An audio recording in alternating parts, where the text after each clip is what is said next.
Hello, this is Bill Webb, aka Billy Indiana. Today I'm going to do a 3x3x3 review for Moonrakers. This game's by OBS Studio or IV Games, and they've sent me this review copy. I'm going to talk to you about three things I enjoy about this game, three things either I didn't care for or I could see other gamers not enjoying, and then give you three or more recommendations of other games that have something in common with Moonrakers.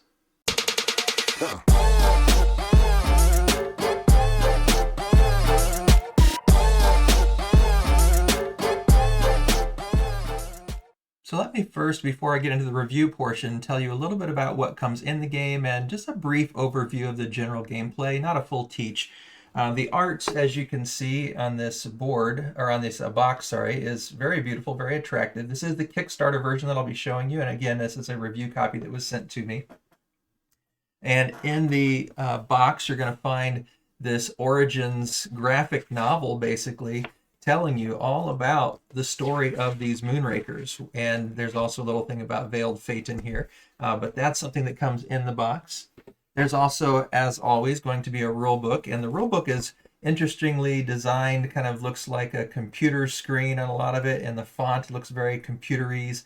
Got a few things highlighted here for me to remember, but it's a very nicely done rule book. There are some big blank spaces in here, I think, just based on design, which is fine. But it makes it a little thicker than it really needed to be on one regard, but it's very nice and very thorough and very clear. It does, because of its style, shows fingerprints really well, but it's a really nice rule book. And then the insert is very good. It has all the different kinds of cards here that you need and little icons to show you which ones are which. So we got reactors and we got shields and damage all clearly indicated there. We've got metal coins here. I've got a few out on the board, but here's some extras since I'm just going to be showing a few things. We've got a little spaceship for each player, and then we've got the different crew members and the ship parts, and then objectives and mission cards down here was where they would fit. So very nice insert. And then one thing nice about the player boards, every player gets their own, and it has its own color. So here we've got the orange yellow player, and I'm using the blue one here. They all have a few things in common. They all have these places for ship parts to be added. It says no part detected, universal socket. It says here on this side you're going to be using that side for discard, and over here your draw pile, putting your objectives down here. And it even gives you a default loadout to let you know what you start with in a basic game. You're going to have 3 of the reactor cards, 2 of these, what are those called? Let's see here, thruster cards, and then we've got 2 shields, 2 damage cards, and a miss card, and I'll show you that here. But very nicely organized and really good job of telling you what you need to start. I think it's really well designed. And then the hand of cards that I just showed you there, we do have a miss card that looks like this, says system error there. We've got shield cards which block hazard. You get 2 of those in your starting deck. 2 thruster cards which allow you to draw 2. We've got 2 damage cards. Now these are damage 1. I wanted to show you that there's also a damage 2 and a damage 3 that have these little extra bullet holes or whatever in the front there. So those just show you those are not starting damage cards, but you can earn those throughout the game. So you get 2 of the single damage, and then you get 3 reactor cards, which are +2 actions. So that's your main deck, and you would just shuffle those cards up before you start, and you're going to draw 5 to start, and then try to figure out how you're going to best use those 5 cards that you draw. There are these damage dice that you're going to be rolling and seeing if you can thwart the risk of damage with shields. You've got this player aid that tells you basically on your turn you may pay a credit to discard and replace any one of the contracts from the dispatch, and you're going to start off with 8 contracts over here and a pile more. Usually just have them off to the side, but for filming purposes I've got it down here. You can also pay a credit, which credits are the coins here, and they come in 3s and 1s, to discard and replace a ship part or crew from the armory. So if you're not satisfied with what's out here in the selection, you can pay a credit, discard one of these, and replace it. You'll always have 3 crew members up here in this part, and you'll always have 6 ship parts over here. And another thing about this board, it also does a great job of helping you set up. It says right here 1 credit coins, 3 credit coins, have 6 flipped at all times for ship parts, have 3 flipped at all times for crew. Objectives begin the game with 2. You actually draw 3 and keep 2. And then contracts, and it shows you here with the imagery, and then also with the words have 8 flipped at all times.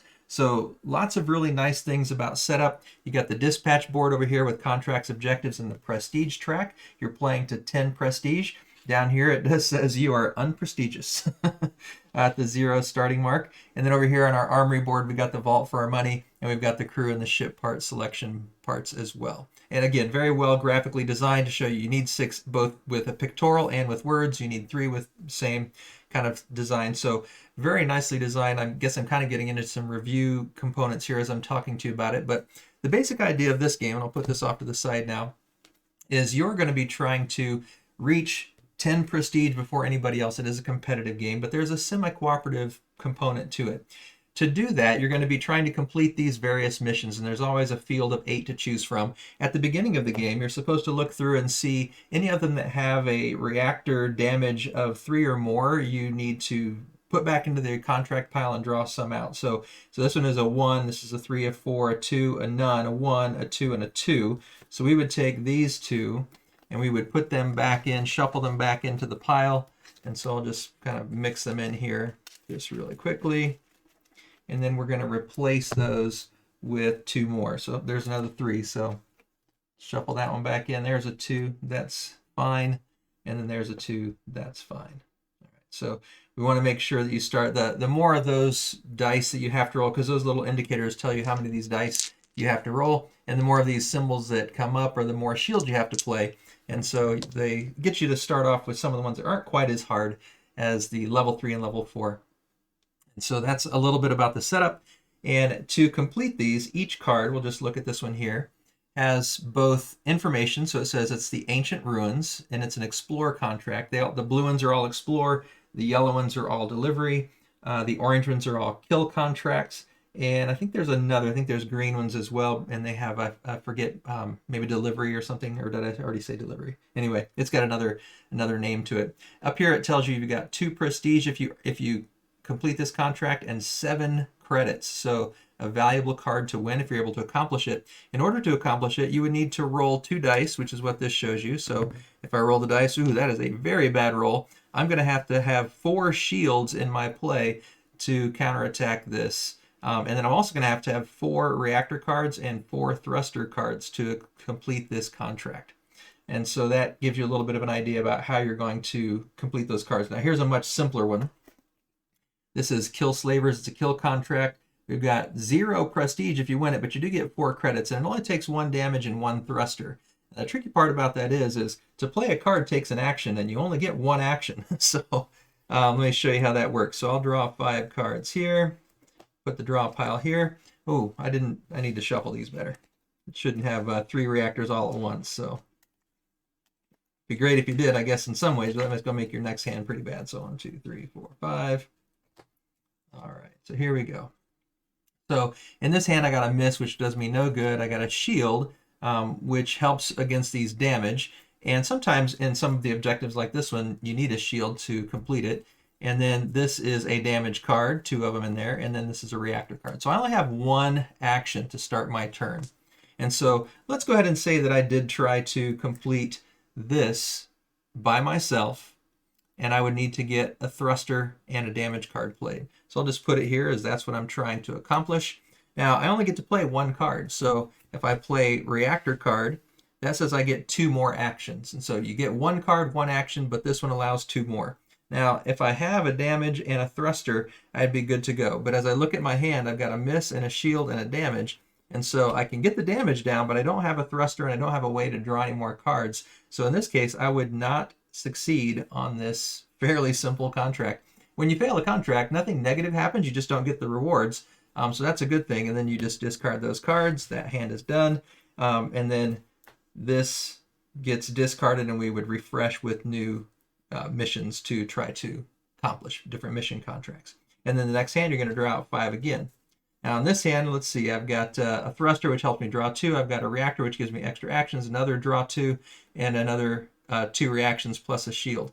So let's say that this time I actually tried to do this one, Rival Pirate Gang. If I can complete it, I would get 1 prestige and 3 coins. I need to roll 1 dice, and I need to get 2 damage and 1 shield to be successful. Now you could be strategic about which ones you pick. I'm just sort of randomly picking one that doesn't look too extremely difficult. All right, well, I got a lucky roll. I rolled 1 dice and I got nothing. So I don't actually have to play a shield to defend that, but I do need a shield to complete this contract. Now, if I look at my hand, these are ones that I discarded last time. So I'm going to start with a reactor because that means I get 2 more actions. And I'm going to take a draw 2. Now, my draw pile's empty, so what I do is I take these cards and just shuffle them up again. And I'm going to draw 2, and those go into my hand. All right, now I need to play another reactor because I need to get 2 more actions. And I like to create this little tree here to kind of remind me of what I've played and how many actions I've got left. So this gives me 2 actions. There's my 2 actions. This gives me 2 more. Now I need to get 2 damage and a shield out here. And again, I'm not going to be able to get this out unless I can draw another reactor. So I'm going to have to play this thruster to draw 2 more cards. Let's see, got a miss. That's bad. And I got a reactor. Okay, well, I needed that reactor. So now I got a reactor. That gives me 2 more actions. So I need to get a shield and 2 damage out there, though. And so I can only get 2 cards. So I'm going to fail again. I've got a damage and a shield. So you can see these are kind of difficult to complete on your own. And that's part of the interesting aspect of this game, is you don't have to. You can negotiate with other players to help you complete these different mission contracts. Now, as you negotiate, what you're going to be negotiating for is, hey, I could contribute some shield if you need, or I could contribute some thrusters, or I could contribute some damage if you need me to. And you talk back and forth about who could contribute what to accomplish the goals. And you also talk about what you're going to negotiate in terms of the rewards. Now, there's only 1 prestige, but there's 3 coins. So someone might say, hey, if you give me those 3 coins, you can have the prestige, and I'll make sure that I cover the dice and give you a shield. And if that's something that's missing from your hand, you might say, okay, let's do that. You go for it again. You play your cards, they play their cards, and if together the cards you play satisfy the contract, then you have completed it. You divide up those rewards as you previously agreed. Now, if you agree to go into a battle or to try to accomplish these mission contracts with another person as an ally, you don't have to be truthful. You don't have to be honest. You could say you're going to do it and then not do it. You could say you're going to do it and try, actually, and fail. So there's no guarantee that you're going to actually help them be successful. And you could intentionally not help them be successful. But obviously that's going to kind of destroy your trust for later in the game. So you have to weigh those pros and cons as you're playing. Now, if you do help them complete the contract, you must fulfill the agreement. So if we said, I'm going to take the prestige, you can take the coins, you have to stick with that previous agreement, but you don't have to actually help them be successful. And you could go in with multiple players. If you're playing with 5 people and you pick one of the really hard contracts, you might want 3 people to go in. And the different things that are possible in terms of the spoils are, like I said, prestige, credits, and you can also draw cards. If you draw cards, you're going to take ship cards or action cards, which are these crew members, off of this. If you get an action card, it goes into your discard pile, so you'll be able to use it later. And if you get a ship part, you're going to put it into these ship part spaces on your board, and then they become extra a benefit. So like, for instance, this ship part says each shield played also counts as a damage. This one says requirement for thruster is 1 less. So in this one, it needs 3 thrusters, but if I have this on my ship, I would only need 2. And so they all have nice little advantages that you're building into your ship to give you more and more powerful plays. You've also got these crew members. So this one, Nella Van Duval, is +3 cards, and requirement for thruster is 1 less. So when I play this, I'm going to draw 3, and I have 1 thruster less required when I'm trying to satisfy that contract. This one, we got Riley Allren, negate 2 hazard. So if I roll these dice and I get 2 hazards showing up that way, or 2 singles, I get to negate 2 of them without having to play shields, or reduce the shield requirement by 2. So maybe I roll this so that I actually get 2 with no signs. Oh, I don't need any, but I do need shields maybe on the contract, like this one. This one requires 3 shields. This one is saying I could reduce that shield requirement by 2. All right, and then we've got Sella Palion. Subtract 1 from any requirement, plus you get an extra card and an extra action. So you can choose whatever of the requirements on the contract you want to reduce, and you get an extra card and an extra action. So very nice when you add these crew members. They go into the discard pile initially, but then you'll eventually shuffle them back in, and they will come out and you'll play them just like we played here. So that is the basic idea of the game. At the end of your turn, once you've gone through and attempted a contract, there is a buy phase. And in the buy phase is when you can use these credits to try to buy, or to actually not try to, but actually buy either crew members, you're hiring them, or buy ship parts to put onto your command terminal here to show your new abilities. Now, let's say that on your turn, though, you just have a really terrible hand, and it's so bad that not only can you not do anything solo, but even when it's other people's turns, you just don't have anything that you can really kind of slough off that hand to help them. And so you get around to your turn, and there's just not much you can do. You can just stay on the base. And if you stay on the base, you're going to take one of these credits and add it. You get to take 2 of these objectives, and at the beginning of the game you normally take 3 and pick 2, but you get to take 2 again now and add 1. And every objective you complete, you get 1 extra prestige point to help you climb up this track.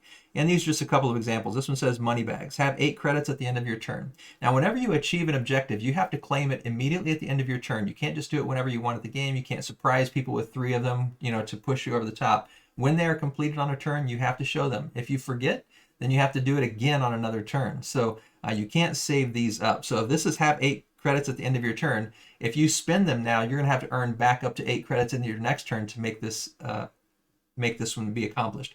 This one says quick run, complete a delivery contract alone. So the yellow ones are delivery. If you complete one of those on your own, you would complete this objective. And so each one, again, worth 1 prestige, helps you kind of move up those tracks. So you're going to start with 2, and you're going to eventually, if you stay at the base every once in a while, gain a coin and draw 2 and get another one. So those objectives, if you're able to complete them, could help move you up the prestige track, even if you're not very successfully accomplishing these contract missions. So that's a quick overview, not all the rules, but I think a good understanding, hopefully, of basically how the game plays, what the game looks like, what the components are. Now let's get into the full review. So first, let me talk about the 3 things that I enjoy about Moonrakers. Number 1 is, to me, the art, this box cover, as I've shown a couple times, that just is stunningly beautiful to me. And the components, the metal coins, they're just terrific. All the card quality, really good. The boards, I like not only the way they look, but also their functionality and just helping you set up the game and make it easier. The insert, just everything about this is top notch. And this is the Kickstarter version, but I think the only difference between the Kickstarter and the retail version is I think you might not get the graphic organizer, and I think maybe the ships aren't quite as fancy, but you still get the metal coins. Like, the retail version is not much different than the Kickstarter version, so it's just top-notch quality, great components, and to me, just beautiful. I like the aesthetic. I like the dark tones and stuff. Just really great in my opinion. Love it. The second one is I like that negotiation mechanism. I played a few negotiation games, and typically I'm not real fond of them, but there's something unique about this one. You have that kind of shoot the moon, like, I'm going to try to get this one all on my own and just hope I can get the right cards. I mean, you know what's in your hand, but if you have like a draw 2, you know what might be there, but you don't know which ones you're going to draw. But so there's that kind of push your luck if you want to go on your own, but then you can negotiate, and you can not only negotiate, hey, I'll help you with this if you'll give me a coin, or I'll help you with this if you give me a prestige point. And you can negotiate with multiple people at a time. And so there's that sort of semi-cooperative, but they're only going to cooperate if you give them a good deal, and they could stab you in the back. So there's a really interesting negotiation here that turns it sort of semi-cooperative, and it gives player interaction without it being truly head-to-head combat. Now, there is that potential that you could stab people in the back, or you could get stabbed in the back, and so some people might not like that, but that interesting negotiation is, I think, unique to this game in my experience. And then the third thing that I really enjoy about Moonrakers is there's just a lot of interesting mechanisms here that fit really well together. I've talked about the negotiation, but you've got that deck building aspect, and then the hand management of how the order that you're playing the cards in, and the action points of only having 1 to start with. But then you might get a ship part that gives you an extra action every turn, or you might get a ship part that allows you to have an extra card in your hand, and so you have 6 instead of 5. There's all these different ship parts and all these different crew members, so you're combining those things as you're building your deck in such a unique way that you can end up having some really powerful turns as the game goes on. So I feel like it has a nice, it's kind of a slow burn in some ways, but it has a nice escalation. I've played this solo, 2 players, and 3 players. I haven't played above 3 player count, so I'm really curious if I get a chance in the future, see what that feels like. But at 1, 2, and 3, I liked all player levels. I preferred 1 and 3, and I'll talk a little bit more about that later, but I like that in both of those cases, there were turns where I would just get the right hand and just bang, bang, bang, bang, bang, do an incredible contract all by myself. I have 12 cards out here on the table. And it's just that great feel. Plus, you got the hidden objectives that you know some from the beginning of the game. You can be gaining others throughout the game. And so you got dice rolling. There's just so many different things that kind of fit together. And I like that combination. So those are the 3 things that I really enjoy about Moonrakers. Now, there are some things that either I didn't care for or I could see other people not enjoying about Moonrakers, so let's talk a little bit about that. I talked about playing it at 1 and 2 and 3, and I suspect, even though I haven't had a chance to do it, I've played this many times over the last few months, but I just haven't been able to get it to a group of 4 or 5. I really like the solo game. It's a fun puzzle. I enjoy it very much. And I have had a great time at 3-player, which is where we played the most. I've played it at 2-player, and you have this sort of, it's kind of like an automa sort of thing. It's very simple to do, but I didn't enjoy this game much at 2-player. I'm not a real big head-to-head gamer anyway, so that's probably part of it. But I like the solo, and when we added that 3rd player that wasn't sort of an automa, I really enjoyed it. At 2, not so much. So I feel like if I get a chance, and hopefully I will, because I'm keeping this game, I really enjoy it. If I can get a chance to play with 4 or 5, I'm excited to see what that might do. My only concern about that is that might make the downtime when you can't negotiate a while, especially if you got 5 players, but I really want to try it as soon as I've had the opportunity. The second thing that I think some players may not enjoy is there is some bit of a luck. I mean, you are drawing 5 or potentially 6 if you get that ship part cards into your hand, and you could get a really bad draw. And then the ship parts that you want to buy that would really make your game, someone buys before you, or a crew member that you really need, someone buys before you. And when it's your turn, none of them are really helpful, and you may have all the credits in the world to buy whatever you want, but none of the ones that are out there are very good. And you can pay a credit to take one away and add a new one in, but it might just still not give you what you need. And then the missions, there are 8 of them, but there might not be any that really help you. And again, you could pay a credit to take one away and put a new one out, but it may be equally bad for you. So, and another player might do the same thing and get something that just fits them perfectly. So there is that little bit of luck that builds in there that I think some people might not like. And if you have a couple unlucky turns, there's been a couple games where I've had 2 turns back to back where the hand that I drew just didn't fit what I really need to do, and I end up having to stay on base. Now you get a coin and you get to clear that a little bit, and you get some new objectives, which could be powerful, but often it just feels like a letdown. I mean, you might draw 2 objectives and pick one, and neither of them are really very likely that you'll be able to satisfy them. So there's just enough luck in the way the cards can play out, and I think that might be I could see it either being magnified or not with a larger player count, because there's going to be more turnover if there's a larger player count, but you're also going to have to wait longer to get back to your turn. So I don't know. I'm curious to see what it's going to feel like at 4 or 5 players, but that little bit of luck, and then when you do get that turn where you can't do anything but stay at base, that's a little disappointing. And then the third thing, like I said, I love the art, I love the aesthetic, but there's a lot of little details on these cards, and they're constantly changing. So, with your crew members, they all have some information down here at the bottom, and it's hard to see from across the table, at least it is for me.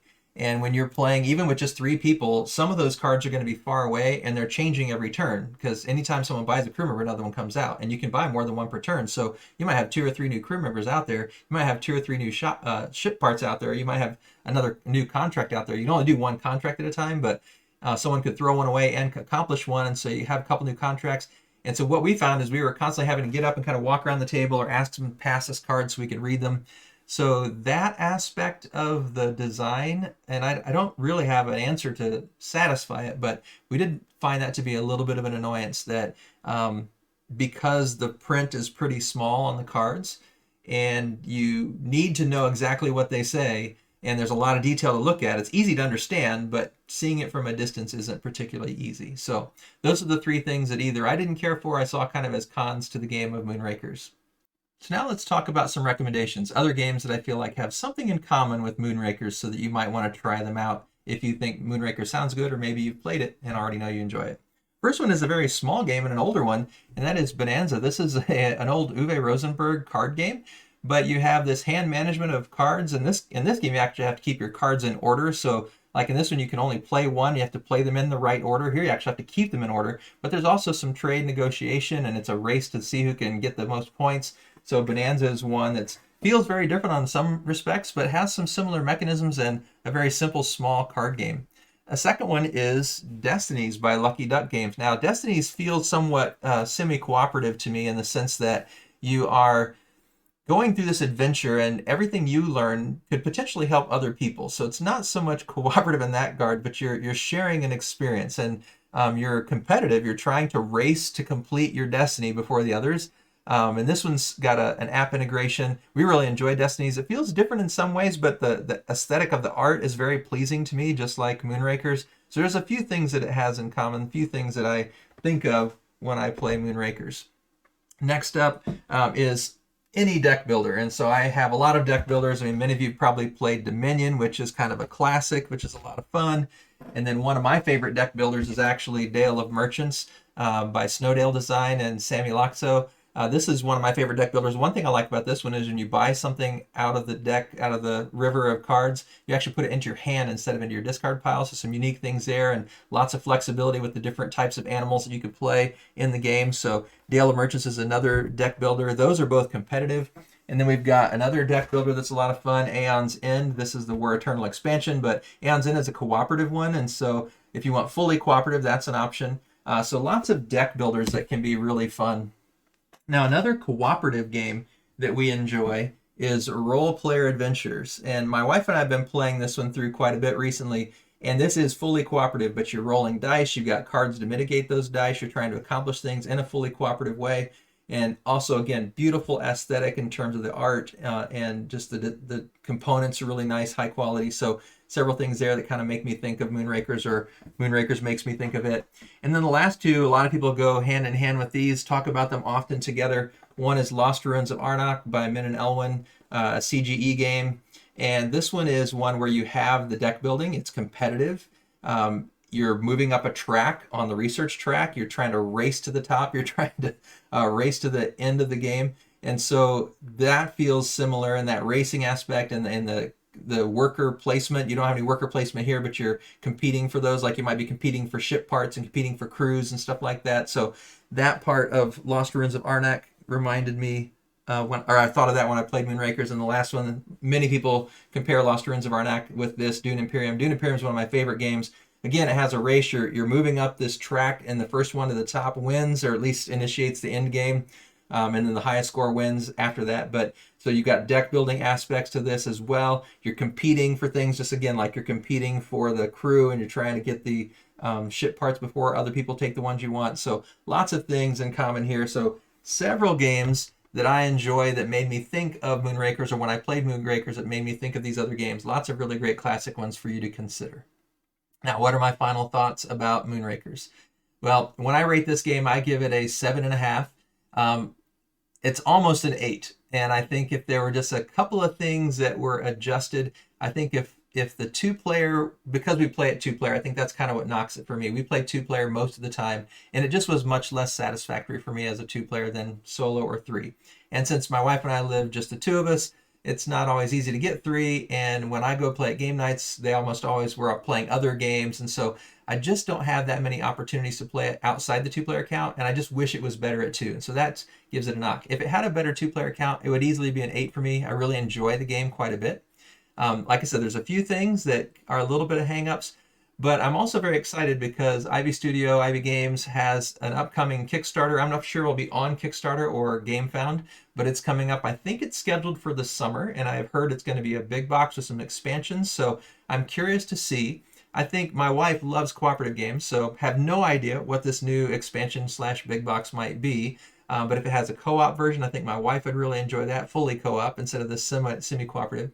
And then if it just tweaks a few things, balances a few things, makes the two-player maybe a little smoother, I think it might move up for me. So I'm very excited to see what they offer in that upcoming crowdfunding project.